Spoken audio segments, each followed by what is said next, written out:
चला तर फ्रेंड, आज आपण बनवणार आहोत हरभऱ्याची उसळ। तर हे बघा, मी रात्रभर हरभरे भिजत घातलेले आहेत। तर हरभरे चांगले असे भिजलेले आहेत, तर ते आता आपण एका स्वच्छ पाण्याने असे धुवून घ्यायचे। तर बघा, मी इथं 2 पाण्याने धुतलेले आहे। तर हरभरे आधी स्वच्छ धुवून घ्यायचे। ते चांगले भिजलेले आहेत, तुम्ही बघू शकता। तरी पण आपल्याला यामध्ये कुकरमध्ये 1 ग्लास पाणी टाकून त्यामध्ये ते हरभरे टाकून आणखी 2-3 शिट्ट्या होईपर्यंत चांगले शिजवून घ्यायचे आहेत। तर कुकरच्या शिट्ट्या वाजेपर्यंत आपण मसाला काढून घेऊ। तर बघा, मी गॅसवर कुकर चढवलेला आहे। आता मी इथं 7-8 अशा लसणाच्या पाकळ्या, 1 कांदा चिरून घेतलेला आहे। आता आपण हे लालसर रंग येईपर्यंत तव्यावर भाजून घेऊ। तर इथं मी तव्यावर थोडा कांदा आणि लसूण व्हायला टाइमच लागतो। तर आपण इकडे कोथिंबीर वगैरे काढून घेत आहे मी तोपर्यंत हे लालसर होईपर्यंत चांगलं होऊ द्यायचं। तर बघा, इथं लालसर झालेला आहे कांदा आणि लसूण। आता आपण यामध्ये 1 टेबलस्पून जिरं ॲड करायचं। 1 टेबलस्पून मी इथे जिरं घेतलेलं आहे, जे की मी अंदाजेच घेतलेलं आहे। आणि इथं असा थोडासा कोथिंबीर घेतलेला आहे आणि यामध्ये थोडीशी खाकस पण टाकायची। नंतर थोडीशी खाकस। आता मी हे ग्राइंडर करून घेणार आहे। तर हे सर्व ग्राइंडर करून घेऊ आपण। याची चांगली एक थिक पेस्ट करून घेऊ। तर माझ्या घरी जेवढं साहित्य आहे मी तेवढं घेते। तुमच्याकडे जास्त असेल तर तुम्ही जास्त पण घेऊ शकता, जसे धने। तर मी इथं एवढंच घेते। तर आता आपण हे ग्राइंडर करून घेऊ।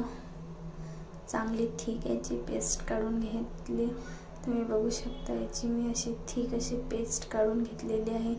बघा, पेस्टला खूप ग्रीन कलर आलेला आहे। मी जास्त त्याच्यात कोथिंबीर घेतलेला आहे। तर इथं आपले चणे झाले का ते आपण पाहू। हरभरे तर बघा, असे बोटाने असे दाबून पाहिजे, त्यामुळे ते आपल्याला झाले की नाही ते कळेल। तर मी एका भांड्यात हे सर्व हरभरे काढून घेतलेले आहेत।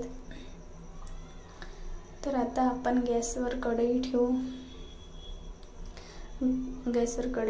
ठेवून त्यात 2 चम्मच तेल टाकलेलं आहे। त्यानंतर आपण जी पेस्ट तयार केलेली होती ते यामध्ये तेलामध्ये चांगली होऊ द्यायची।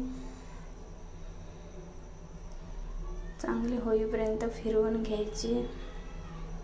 तेल सुटेपर्यंत मीडियम आचेवर होऊ द्यायची।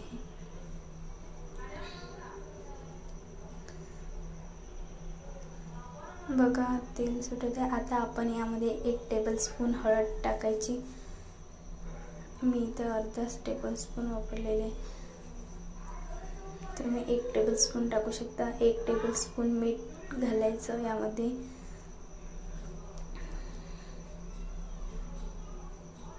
आणि तुम्हाला जेवढं पाहिजे तेवढं तिखट तुम्ही वापरू शकता। मी इथं 2 चम्मच तिखट घेतलेलं आहे। आमच्या हिशोबाने तुम्हाला जेवढं तिखट पाहिजे तुम्ही तेवढं त्यामध्ये ॲड करू शकता। तर आता हे चांगलं असं फिरवून घ्यायचं होईपर्यंत। तर हे चांगलं असं परतून घ्यायचं। आता यामध्ये थोडं करत असं पाणी ॲड करायचं। यामध्ये थोडं पाणी ॲड करायचे, जेणेकरून ते तिखट जळणार नाही आणि असं चांगलं पण होऊन येईल। तर बघा, मी इथं थोडं पाणी ॲड केलेलं आहे, जेणेकरून मसाला जळत पण नाही आणि चांगला झाला पण जाईल। यामध्ये मी थोडंसं मसाला पण टाकलेला आहे, तुम्ही बघू शकता।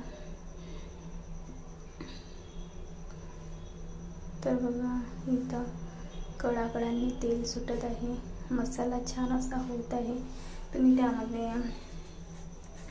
दुसरे पण मसाले वापरू शकता, जसं आमचूर पावडर, सेंधा नमक. तर बघा इथं मी सर्व हरभरे यामध्ये ॲड करत आहे.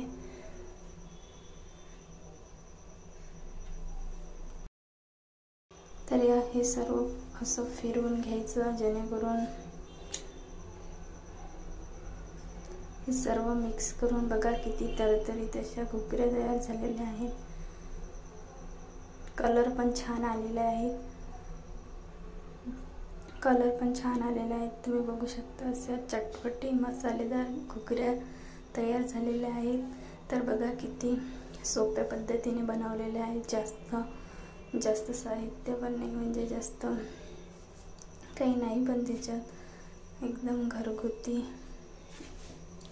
जे की सगळ्यांच्या घरी अवेलेबल असते तेच वापरलेलं आहे मी. तर बघा किती अशा चटपट्या घुगऱ्या तयार झालेल्या आहेत. तर कलर पण खूप छान आलेला आहे, तुम्ही बघू शकता. तर कशी वाटली आजची रेसिपी? व्हिडिओ आवडल्यास लाईक करा, चॅनलवर नवीन असेल तर सबस्क्राईब करा. आजच्या व्हिडिओमध्ये एवढंच. Bye bye.